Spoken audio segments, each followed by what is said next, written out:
Lean Six Sigma Green Belt, Module 1, Introduction. Dans la suite de ce module, nous allons discuter l'histoire de Six Sigma et exemples de son application. Six Sigma applique des statistiques pour définir, mesurer, analyser, vérifier et contrôler les processus. En fait, les équipes Six Sigma utilisent généralement des méthodologies connues sous le nom de DMAIC ou DMADV pour apporter des améliorations et développer des contrôles pour les processus. DMAIC signifie définir, mesurer, analyser, améliorer et contrôler. Ce sont les 5 phases d'un projet Six Sigma pour améliorer un processus qui existe déjà. Lors du développement d'un nouveau processus, les équipes utilisent DMADV, qui signifie définir, mesurer, analyser, concevoir et vérifier. Les deux méthodes sont abordées dans les chapitres qui viennent. Voici quelques dates marquantes dans l'histoire de l'amélioration continue des processus.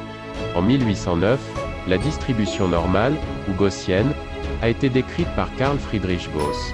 1920, Walter Shewhart a montré que 3 sigma de la moyenne est le point où un processus nécessite une correction.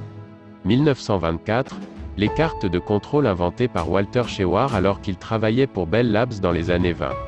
En 1950, le développement du fameux cycle PDCA, premièrement introduit par Shewhart en 3 étapes dans les années 1920, puis publié par William Edwards Deming en 4 cycles.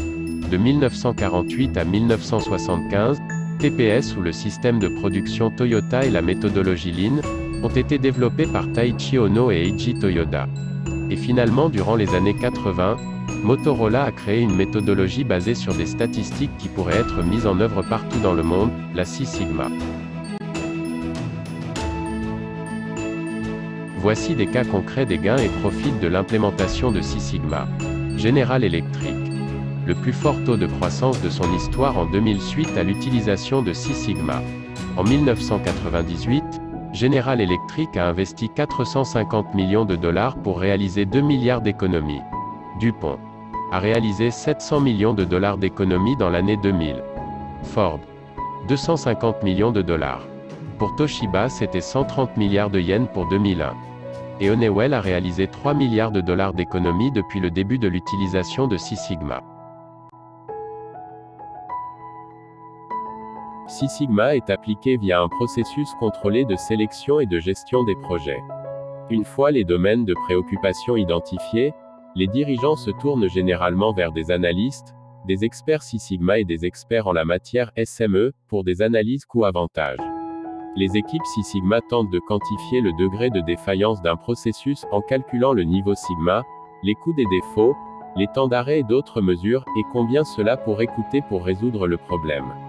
Les problèmes sont ensuite hiérarchisés en fonction de leur gravité ainsi que de la capacité d'une organisation à les résoudre. Les équipes commencent à travailler sur la liste des priorités, revenant à l'analyse de temps à l'autre pour s'assurer que la liste de priorités n'a pas changé. À la suite de cette formation, nous couvrons les méthodes et outils par lesquels les équipes identifient et prioritisent les projets et résolvent les problèmes relatifs à l'aide de Six Sigma.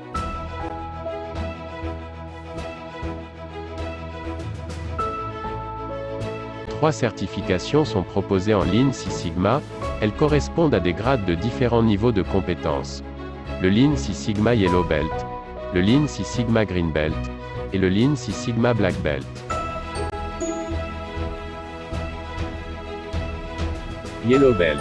La certification a pour objectif de certifier que le candidat est en mesure de mobiliser ses compétences lors du déploiement d'un projet simple d'amélioration d'un ou plusieurs processus avec la méthode DMAIC et les outils associés. Green Belt. Le candidat est en mesure de mobiliser ses compétences lors du déploiement d'un projet DMAIC de niveau Green Belt en mobilisant les outils et méthodologies adaptés. Cela comprend une participation active dans le déploiement de la démarche et l'encadrement des Yellow Belt Lean Six Sigma. Black Belt. Le candidat est en mesure de mobiliser ses compétences lors du déploiement d'un projet DMAIC de niveau Black Belt. Cela comprend l'adaptation des outils du Lean Six Sigma et de la méthodologie DMAIC à l'organisation, ainsi que l'encadrement des Yellow et Green Belt Lean Six Sigma. À ce slide, nous arriverons à la fin de cette partie. Si vous avez aimé ce vidéo, like and share. Pour la suite de cette formation certifiante, merci de me contacter par email.